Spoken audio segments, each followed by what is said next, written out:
रीवा के अवधेश प्रताप सिंह विश्वविद्यालय में फर्नीचर खरीदी से लेकर पुस्तक खरीदी तक के मामलों में आरटीआई द्वारा मांगी गई जानकारी से बवाल मच गया है। छात्रों के हित में कई महत्वपूर्ण मुद्दों पर आवाज उठाने वाले छात्र को परीक्षा से ही वंचित कर दिया गया है। पीड़ित छात्र अमन सिंह ने बताया कि तकरीबन 400 छात्रों ने एपीएस प्रबंधन के खिलाफ आवाज उठाई थी, लेकिन भ्रष्टाचार के खिलाफ जानकारी मांगने पर केवल उनके ऊपर कार्रवाई की गई, जो न्याय उचित नहीं है। फिलहाल इस बात को लेकर अब छात्रों में आक्रोश है। इस दौरान रायल राजपूत संगठन के पदाधिकारियों ने कहा कि यदि बच्चों के भविष्य के साथ खिलवाड़ हुआ तो वह आंदोलन करेंगे। यह जानकारी आज एक प्रेस वार्ता के दौरान दी गई है। प्रेस कॉन्फ्रेंस अवधेश प्रताप विश्वविद्यालय के विधि विभाग के छात्र के साथ लगातार हो रहे अन्याय के विषय पर आयोजित की गई है। ये अमन सिंह बघेल अवधेश प्रताप सिंह विश्वविद्यालय के विधि विभाग के विद्यार्थी हैं, वर्तमान में भी हैं, और अवधेश प्रताप विश्वविद्यालय के कुलगुरु माननीय कुलपति महोदय के द्वारा गलत तरीके से इनके साथ अन्याय किया गया है। इनके परीक्षा जैसी पवित्र व्यवस्था से वंचित किया गया है। इनका आरोप है इस प्रेस कॉन्फ्रेंस में कि विधि विभाग में या अवधेश प्रताप विश्वविद्यालय में आरटीआई सूचना के अधिकार के तहत जानकारी लेना क्या अपराध की श्रेणी में आता है? क्या अपनी बात को लोकतांत्रिक पद्धति से अपनी बात रखना क्या अपराध की श्रेणी में आता है? इसलिए इन्होंने लोकतांत्रिक पद्धति से अवधेश प्रताप विश्वविद्यालय के माननीय कुलपति जी को ज्ञापन दिया। अपनी समस्याओं को अपने प्रतिनिधिमंडल के द्वारा जो ज्ञापन सौंपा गया था, उस ज्ञापन के विषय को लेकर विश्वविद्यालय ने दमनकारी नीति अपनाई। दमनकारी नीति का ये शिकार हुए हैं। आज इस प्रेस कॉन्फ्रेंस के माध्यम से आप सबको बताना चाह रहे हैं, और हम लोग भी इस प्रेस कॉन्फ्रेंस के माध्यम से जो अभिलेख इनके देखे हैं कि सूचना के अधिकार में इन्होंने जानकारी मांगी। विश्वविद्यालय की आज विधि विभाग की व्यवस्था और छात्र हित में जो समस्याएं इन्होंने लगातार उठाई हैं, उन समस्याओं को लेकर दमन करने के लिए विश्वविद्यालय कुलपति ने विश्वविद्यालय अधिनियम 1973 और परीक्षा व्यवस्था जैसी पुनीत व्यवस्था से इनको वंचित किया गया है। कभी भी यदि कोई छात्र है या किन्हीं कारणों से किसी में आबद्ध है या किसी पनिशमेंट है, तो भी उसको परीक्षा से वंचित नहीं किया जा सकता कि विश्वविद्यालय छात्र हित में है। कुल गुरु जैसा शब्द हर जगह प्रयोग नहीं होता, परंतु विश्वविद्यालय के माननीय कुलपति जी ने इस बच्चे को यदि कोई दंड है, कास्ट है या कोई कार्रवाई है, तो उससे परीक्षा से वंचित नहीं किया जा सकता। ये विश्वविद्यालय के रेगुलेशन में, पर इनका पक्ष सुनना चाहिए।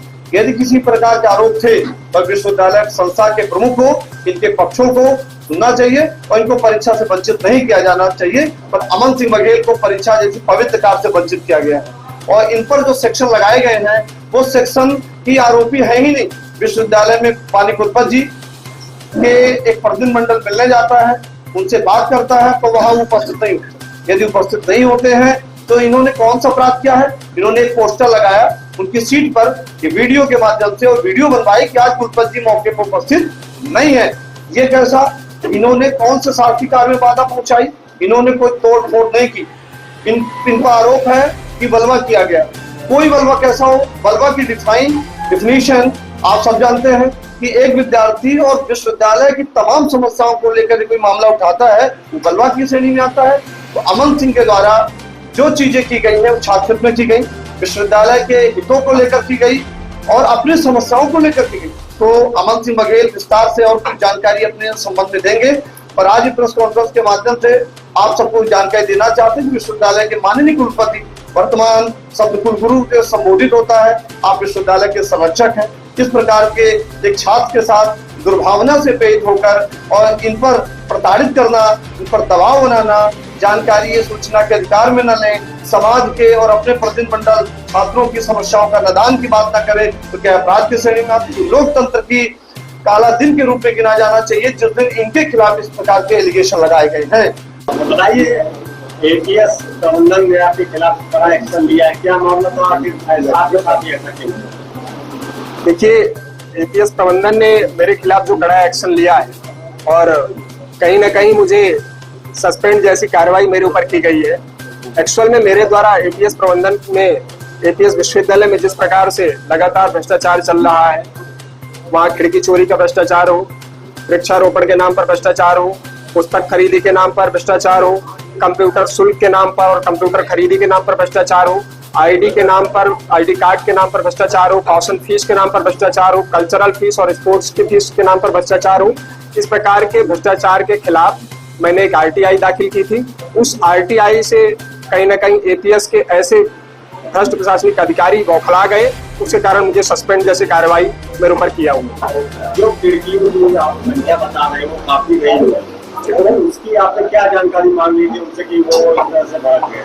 जी, हमने अवधेश प्रताप सिंह विश्वविद्यालय के लॉ डिपार्टमेंट में जो खिड़की चोरी हुई, उससे हमने ये जानकारी मांगी थी कि आप बताइए कि कितनी मात्रा में खिड़कियां चोरी हुई, खिड़की चोरी पर विश्वविद्यालय द्वारा क्या एफआईआर कराई गई, क्या एफआईआर कराई गई तो उसमें जो विवेचना हुई उसकी जानकारी विश्वविद्यालय द्वारा पुलिस प्रशासन से ली गई, और नहीं ली गई तो क्यों नहीं ली गई, और अब तक क्या कैसे एक्शन है, और अगर छुट्टी अब नहीं मिलती है तो हम विद्यार्थी उसकी भुगतान क्यों करें, उसका विद्यार्थी भुगतान क्यों करेगा, उसकी खिड़की लगाने की अगली योजना क्या है। आपने किताबों की खरीदी को लेकर, फर्नीचर खरीदी को लेकर भी मांग उठाई थी, इसमें आपके आरटीआई में जो जानकारी मांगी, क्या वो जानकारी आपको मिली है? नहीं, मुझे मेरे द्वारा लगाई गई आरटीआई में एक भी जानकारी नहीं मिली है, और जब मुझे सस्पेंड जैसी कार्रवाई मेरे ऊपर विश्वविद्यालय प्रशासन ने की तो मैंने आपातकालीन जो अपने शिक्षा के अधिकार से मुझे वंचित किया, तो मैंने आरटीआई पुनः दाखिल की कि मुझे बताएं कि विश्वविद्यालय ने कैसे मुझे कहीं ना कहीं वंचित कर दिया है। उसका भी जवाब अभी नहीं मिला। हमने स्टेट पीआईओ को भी आरटीआई भेजी है।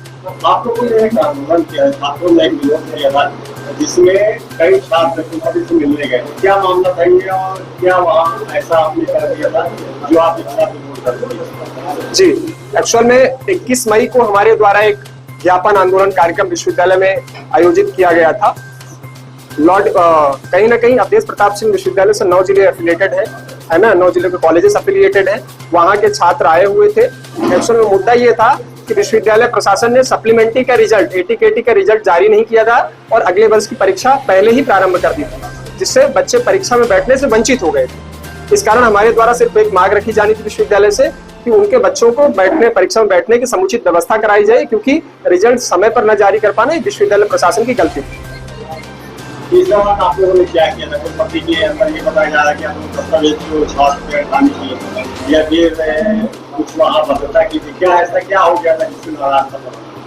जी, एक्चुअल में मेरे द्वारा पहले तो मैं जब पहुंचा तो कुलपति महोदय मिले थे, कुलपति महोदय से मेरी बात हुई, सीसीटीवी फुटेज और मेरे पास भी रिकॉर्डिंग से उसकी। कुलपति महोदय ने ये कहा कि आपकी समस्या का समाधान डिप्टी रजिस्ट्रार जी करेंगे, आप नीचे चले जाएं सभी लोग। हम नीचे गए, लेकिन डिप्टी रजिस्ट्रार ने अपने कमरे को बंद कर दिया, ताला मार दिया, कक्ष को उसके पर्दे बंद कर दिए और लगातार 4 घंटे छात्र उनको ढूंढते नहीं मिले। जब वो नहीं मिले, छात्र उनसे आक्रोशित हो गए और मिलने के बाद जब वो मिले तो उन्होंने ये कह दिया कि हम ये समस्या सॉल्व नहीं करेंगे, आप कुलपति के पास जाओ। तो छात्र पुनः कुलपति महोदय के पास पहुंचे, हमारा प्रतिनिधि मंडल साथ में पहुंचा, लेकिन कुलपति महोदय नहीं मिले। जब कुलपति महोदय नहीं मिले तो हमने अपने जो मांगों का ज्ञापन था वो कुलपति महोदय के उस पर चस्पा कर दिया था कुर्सी पे। आने से जानकारी मिली आपको कि आपके खिलाफ आपराधिक मामला दर्ज कर लिया गया, देखिए कैसे इससे करवाया गया? जी, मुझे लगभग 5 से 6 दिन बाद, उस दिन तो जानकारी नहीं मिली, 5 से 6 दिन बाद जानकारी थाने से मिली कि आपके खिलाफ 3 गंभीर धाराओं में अपराध प्रकरण एक दर्ज कराया गया है, जिसमें शासकीय कार्य में बाधा, बलवा और कहीं न कहीं अनैतिक एक आंदोलन आयोजित करना, इस प्रकार की कार्रवाई के खिलाफ आपके खिलाफ दर्ज कराया प्रकरण। क्या मानते हैं आपके भ्रष्टाचार के खिलाफ आवाज उठाई, इसलिए आपका दमन किया जा रहा, आपको परीक्षा से वंचित किया? जी, निश्चित तौर पर, क्योंकि ये जो कार्रवाई है, ऐसे समय पे कार्रवाई मेरे खिलाफ हुई है जब मैंने 4 सितंबर को एक आरटीआई दाखिल की है और 12 सितंबर को मेरे खिलाफ कुलपति महोदय द्वारा और कुलसचिव महोदय द्वारा एक नोटिस निकाल के मुझे सस्पेंड किया गया है, वो भी एक ऐसे प्रकरण में जो 21 मई का प्रकरण था, 4 महीने पहले का। क्या जब आप आंदोलन कर रहे थे या फिर अपनी मांगों को रख रहे थे, क्या आप अकेले थे या फिर कई साथ? जी, निश्चित तौर पर जब मैंने 21 मई को आंदोलन किया तो लगभग 450 छात्र उपस्थित थे और 450 छात्रों की जो मांगे थी वो सेम मांगे थी, और उसके बाद में जी आरोपी केवल मुझे बनाया गया। और ये अवधेश प्रताप सिंह विश्वविद्यालय के प्रशासन ने बाद में एक नोटिस शाम को निकाली कि जो छात्रों की मांगे थी वो छात्रों की मांगे वैध मांगे थी, इसलिए अवधेश प्रताप सिंह विश्वविद्यालय ने एक अधिसूचना जारी की और छात्रों की मांगे मान ली और छात्रों को परीक्षा में बैठाया गया। लेकिन बाद में द्वेषवश मेरे ऊपर कार्यवाही की गई है, मुझे दबाने के लिए कार्यवाही की गई है और मेरे खिलाफ एफआईआर दर्ज कराया गया। एफआईआर नहीं होगा, छात्र को बर्खास्त किया जा रहा है। आपको क्या कार्रवाई क्या करना चाहते हैं? जय बाबा, मैं रजनीश पंजाब जिला प्रवक्ता राजपूत संगठन की ओर से माननीय कुलपति महोदय और जिला प्रशासन से मैं अपील करता हूँ कि हमारा एक भाई जो कि LLB का छात्र है अमन सिंह बघेल, उनके साथ वैधानिक कार्यवाही की गई है। RTI राइट टू इंफॉर्मेशन एक वैधानिक कार्यवाही है। उन्होंने उसकी मांग की, बहुत सारे भ्रष्टाचार जिससे उजागर होने वाले थे, उस डर की वजह से यूनिवर्सिटी प्रशासन ने अवधेश प्रताप सिंह विश्वविद्यालय प्रशासन ने उनके खिलाफ कार्यवाही की, उनको सस्पेंड किया। हम लोग इसके खिलाफ जो है तो आंदोलन करेंगे। अपील करते हैं माननीय कुलपति महोदय से, जो सस्पेंशन की कार्यवाही छात्र के ऊपर हुई है उसको हटाया जाए और दोबारा पूर्णतः जिस प्रकार से शिक्षा जो है तो भाई की चल रही थी दोबारा उस तरह से वापस किया जाए, सस्पेंशन को हटाया जाए।